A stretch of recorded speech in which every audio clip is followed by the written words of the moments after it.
Hi Sagittarius, this is Jav. Welcome po sa ating channel. At ito ang inyong daily gabay tarot reading. Kung naka-resonate kayo, comment down. Kung hindi kayo naka-resonate, ibigay niyo po sa iba kasi general reading po ito. Para po ito sa inyo Sagittarius.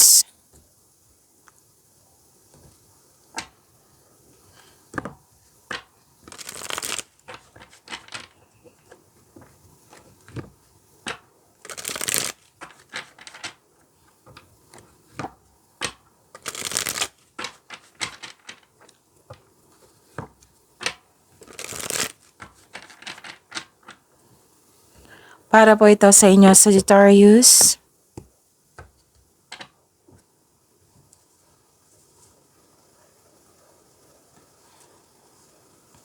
Maraming salamat po sa inyong patuloy na suporta at maraming salamat din po sa mga hindi nag-skip ng ads. Gamitin ang reading na ito bilang gabay lamang sa mga hindi pa nag-subscribe. Subscribe na po kayo at click bell notification para malaman nyo na may bago tayong video. Para sa mga gustong magpa-reading, comment po kayo ng personal reading. Again, comment kayo ng personal reading and check my reply sa comment section.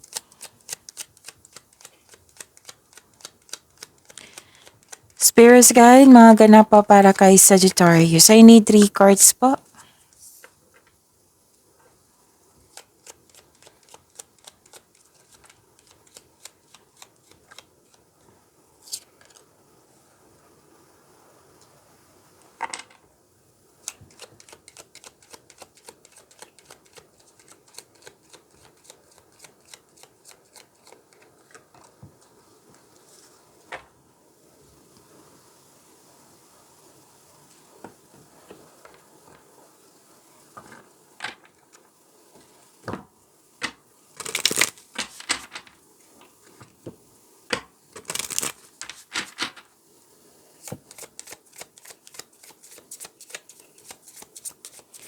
Spirits Guide, Angels, Archangels, Guardian Angels, message pa para kay Sagittarius.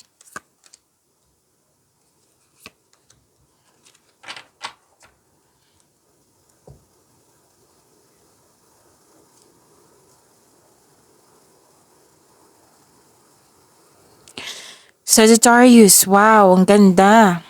Kung hindi maganda yung pakiramdam mo ngayon, stress ba, anxiety, or bigat ng loob or sama ng loob, pwedeng nangyari kahapon, last week, or ngayon, huwag kayong mag-alala kasi may recovery dito.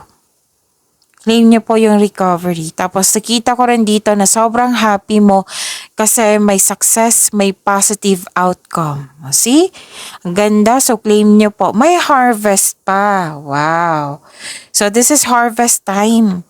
Pwedeng sweldo mo, pwedeng binayaran ka sa binigay mo serbisyo, pwedeng return investment, pwedeng produkto mo na naging fast moving, basta ito ay resulta sa inyong sipag at tiyaga. Nagbunga, nag-harvest ka. May nakita lang ako dito in this connection or may pwedeng na-miss mo itong taong ito.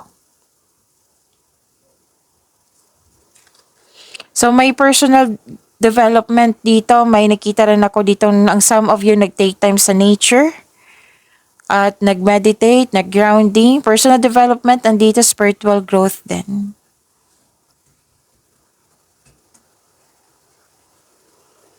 Okay, so this is from Archangel Ariel.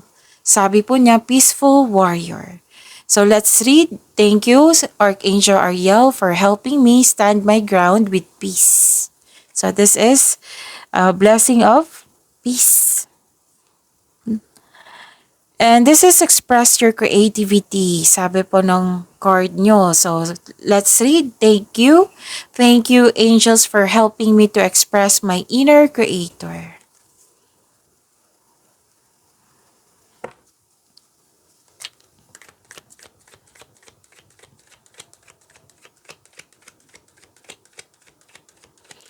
Spirits Guide, ano po yung energy ni Sagittarius?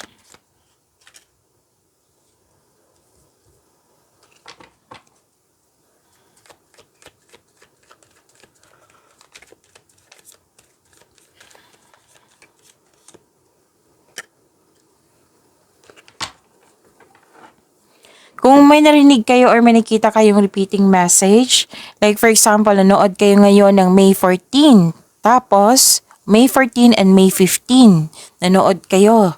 Tapos may napansin kayo na repeating message. Yan po yung pinupush ng cards na kailangan yung bigyan ng atensyon, solusyon at aksyon kung maaari po. So ano yung energy ni Sagittarius? This is releasing. Kung you felt trapped, ito yung sabi ko kanina po na nagkaroon ng recovery kasi may anxiety, nahihirapan, nabibigatan, o para kang nakakulong or nakatali, restriction. So, recovery. Andito din, yung releasing. You're fighting for what is right, you have your freedom. Tapos, yes, pinaglaban mo ang tama para magkaroon ka ng freedom. Tapos, yung dumating na opportunity, wag nyo po daw, ipagpaliban. Kasi kitang-kita ko pinagpaliban nyo. So, sana'y wag nyong ipagpaliban kung pwede po. Kasi magbibigay, may potential po eh. Magbibigay ito ng kaunlaran sa iyo.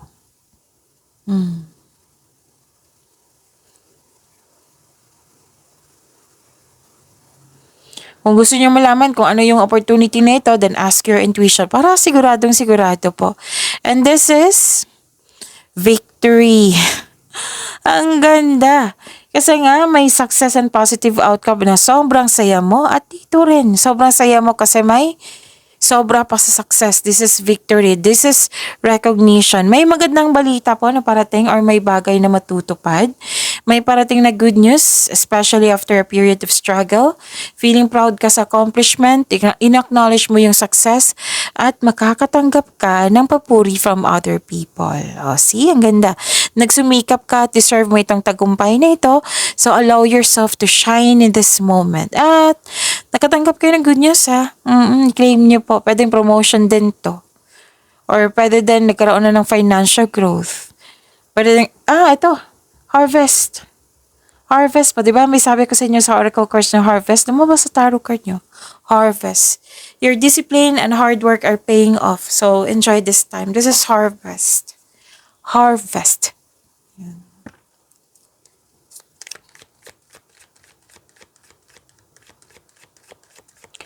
Spirits guide. Career and money po ni Sagittarius.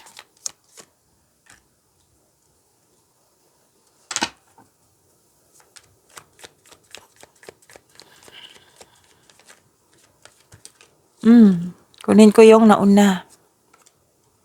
Oh, okay. This is good.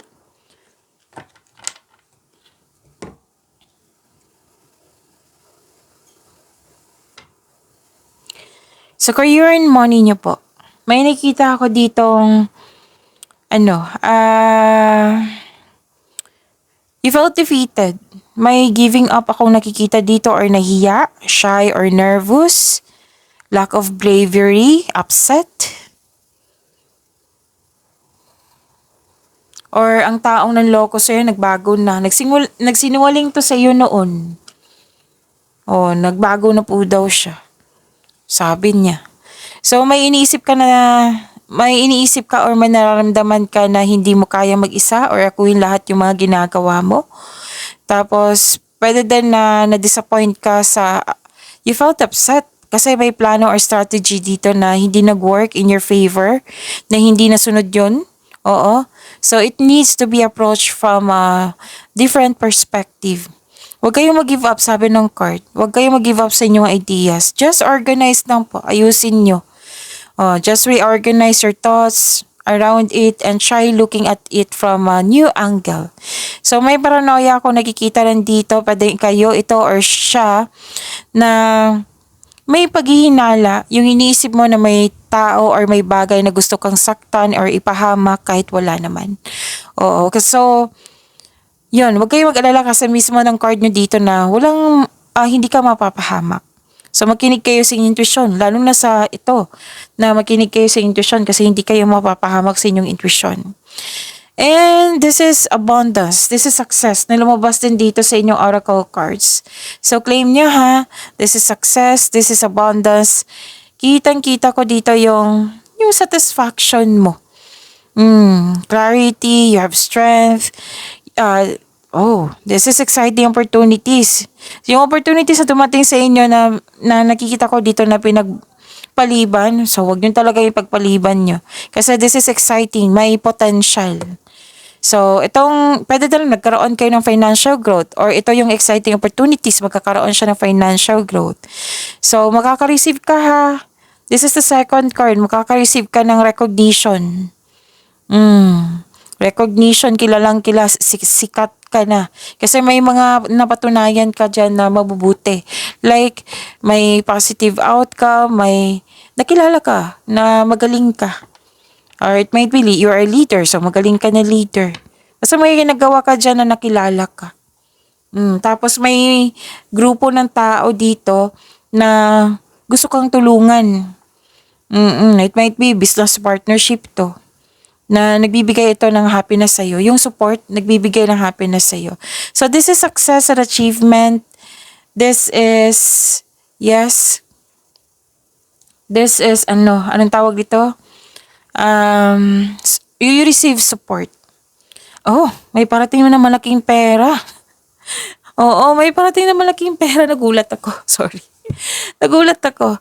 May parating na malaking pera po or unexpected job opportunity. So, ang ganda ha. So, kailangan ng taasan yung pasensya nyo. Okay? Nagulat ako. So, unexpected nga na-unexpected ko. So, yun. Kasi nakafocus ako sa mga mensahe. Daming mensahe. So, this is about your love life.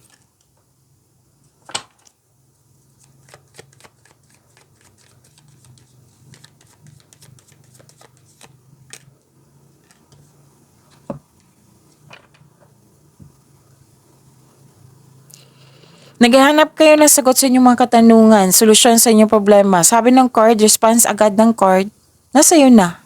Nasa iyo na. So, sa mga single, you need time alone. Parang perfect time sa inyo na mag-isa muna. Para makapag-isip, makapagpahinga, soul searching. Para sa mga relasyon sa buhay mag-asawa, pwede nag-put kayo ng space para makapag-isip. Okay, so yun. Ano pa? Kaya pala may space. Kasi may against. Like for example, may against sa traditional. Traditional kasi to eh. Pwede sa ideas nyo, plano, desisyon.